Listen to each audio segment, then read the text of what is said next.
Hey everyone, and welcome. Today we're tackling a really interesting problem called count the number of substrings with dominant ones. It's a medium-level problem that has a neat little trick to it. We'll break down the logic step by step so it's super clear. Let's get started. Okay, so here's the official problem statement. We're given a binary string, which just means a string made up of only zeros and ones. Our job is to find the total number of substrings that are dominant. So what does it mean for a substring to be dominant? It's all about this one rule. You count the number of ones and you count the number of zeros. Then you check if the count of ones is greater than or equal to the count of zeros, squared. It's a pretty strict condition. Let's walk through the example. S equals 0, 0, 0, 1, 1, to get a feel for this. If we take the substring 1, that's 1, 1, and 0 zeros. 1 is greater than or equal to 0 squared, so that's a dominant substring. If we take 0, 1, we have 1, 1, and 1, 0.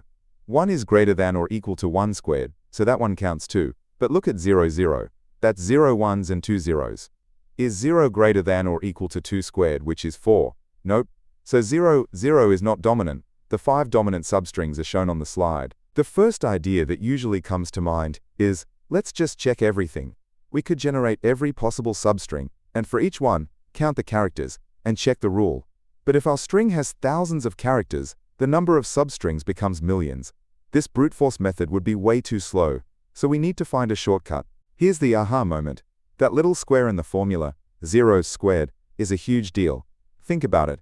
If a substring has, say, 10 zeros, you'd need at least 100 ones to make it dominant. If it has 100 zeros, you'd need 10,000 ones. The required number of ones grows incredibly fast. This tells us that any dominant substring probably doesn't have that many zeros. In fact, we can prove that the number of zeros has to be around the square root of the total string length, or less. This is our ticket to a faster solution. So our new plan is this. Let's iterate through the string from left to right. At each position I will say, okay, this is the end of all the substrings we're going to look at right now. Then, from this endpoint we'll look backwards. We'll count how many substrings ending here have 1 0, how many have 2 zeros, and so on.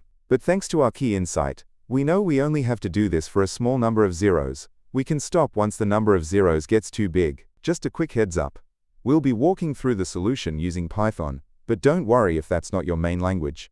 I'll be showing the full code for other popular languages like Java, C++, and JavaScript towards the end of the video. The official name for this approach is enumeration, but with a clever optimization. We'll iterate through each possible ending position for our substrings. Then, for each ending position, we'll look backward and count valid starting positions. The key tool that makes this fast is a helper array, which we'll call pre, that lets us instantly jump from 1 0 to the previous one. Okay, we've talked about the big picture and the logic. Now let's see what this looks like as actual code. I'll put the full solution up on the screen first.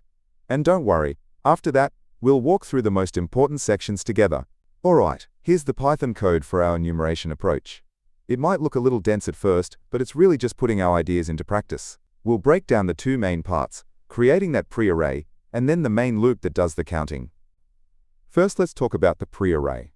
Think of it as a pre-calculated roadmap of all the zeros in our string. For any position I, looking at pre@index I, tells us the location of the most recent zero we've passed. This is super useful because it lets us find the boundaries of substrings with a specific number of zeros very quickly. Instead of scanning backwards, we can just jump. Now for the main part. We have an outer loop, where I represents the ending position of our substring. Inside, there's a while loop. This inner loop is where the magic happens.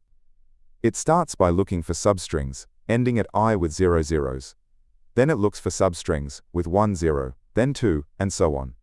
The j equals pre of j line is our jump to the location of the previous 0. And the condition count 0 times count 0 is less than or equal to n is our optimization, making sure we don't waste time checking for substrings with too many zeros. So how fast is this solution? The time complexity is big O of n times the square root of n. This is because the outer loop runs n times for each character, and the inner loop, thanks to our optimization, only runs about square root of n times at most. For space, we need an extra array, our pre-array, so the space complexity is big O of n. This is efficient enough to pass all the test cases. Alright, that covers the main solution in Python. As promised, for those of you who code in other languages, I'm about to show the full solutions for Java, C++, and JavaScript. I won't be breaking these down, so just pause the video on your language of choice to check it out. Alright, as promised, here is the full solution in Java. You can pause the video here to take a closer look at the implementation. The logic is identical to what we discussed. Next up, here is the C++ version of the solution. Again, feel free to pause and review the code. Notice the use of a vector for the pre-array, and long for the result to prevent overflow. And finally, here is the solution in JavaScript. Hopefully seeing it in a few different languages helps solidify the concepts. The logic remains consistent across all of them. So let's wrap it up. The biggest takeaway from this problem is to always look closely at the constraints. That little squared term was the key. It allowed us to find an optimization that avoids a brute force approach. By realizing that valid substrings can't have many zeros, we could design a much faster algorithm. And using a precomputation step like building our pre-array is a classic technique to speed things up. Alright, before we jump into the other languages, I want to quickly show you a personal project I built to solve a problem that always drove me crazy. It's an app called My Daily To-Do. My biggest frustration with every other to-do app was retyping the same things every single day. Go to the gym, review code, work on the daily Leetcode problem. You know the drill. So I built my app around one simple but powerful idea: separating your routine tasks from your one-off tasks. Routine tasks, marked with the little refresh icon, automatically reset for the next day. One-off tasks, like ship new feature, get the little puff of smoke icon, and they disappear for good once you're done. This small change turns a dumb checklist into a smart scheduler. If that sounds useful, you can try it right now on the web. The link is in the description. And one more thing I want to make super clear. Right now, as a thank you for being an early supporter, the app is 100% free. There are no ads and no subscriptions whatsoever.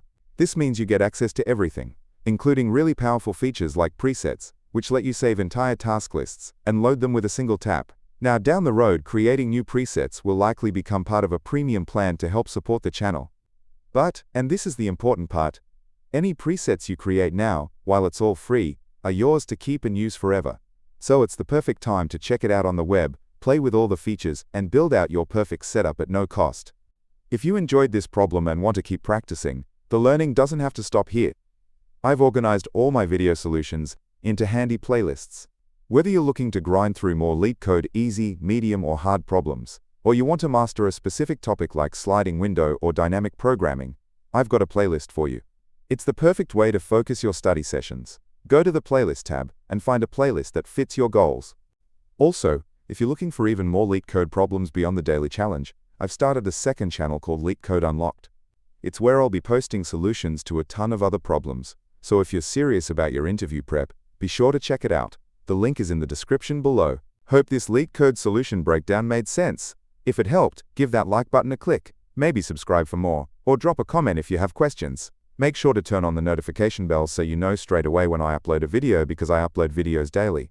If you want to support the channel, a few people have asked how I plan my solutions. I'm a big fan of sketching out the logic and data structures on a tablet before I code. It really helps. I've put affiliate links in the description to the tablet I use and a few other good options. Using those links doesn't cost you anything extra but really helps me out. Or, if you're feeling generous, there's always the Boba Fund. Keep coding, and I'll catch you in the next one.